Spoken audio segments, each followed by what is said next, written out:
Id-Deputat Nazzjonalista Tony Bezzina applika biex jibni villa lussuża li tinkludi swimming pool għalih u għall-familja tiegħu f'sit ir-Rabat li huwa barra iż-żona ta' żvilupp u sit protett skedat bħala żona ta' żbuħija naturali.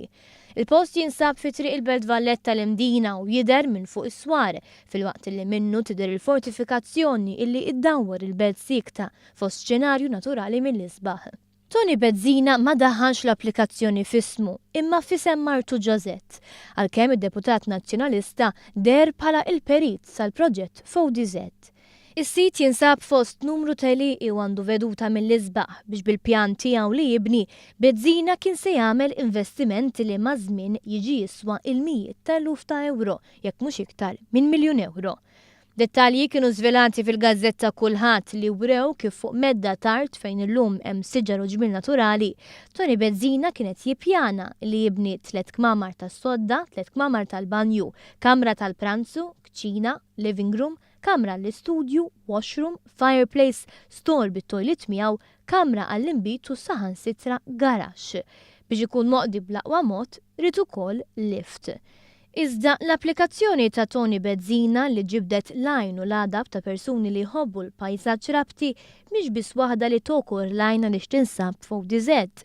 L-arti li fuqha Tony Bezzina rid idaħħal il-gafef u l-inġenji biex jibni post lussus hija wkoll skedata bħala żona ta' żbuħija naturali, skont politika tal-Awtorità tal-Ippjanar magħrufa bħala RCO1, dan għaliex hija mal-madwar tal-Imdina.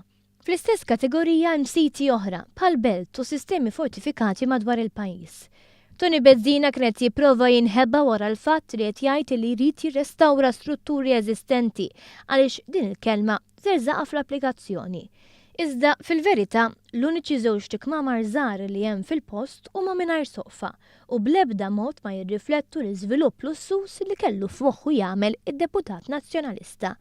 Deputat tal-istess partit li fl-aħħar snin ikkritika kemm felaħ il-proġett edukattiv u b'investiment barrani tal-American University of Malta propju għaliex parti minnu tinsab f'żona ODZ.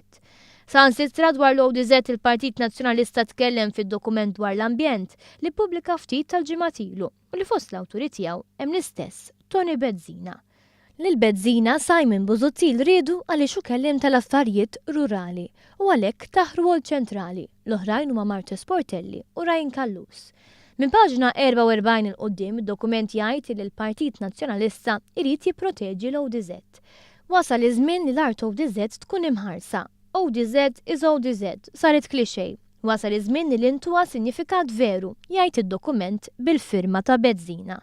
Iżda waqt li Bezzina kienet jiffirma dan id-dokument, kien diġà iffirma u timbra l-applikazzjoni 7854 tal-2016 u li kieku ġiet approvata mill-Awtorità tal-Ippjanar kienet se teqret u mhux tħares l-art ODZ.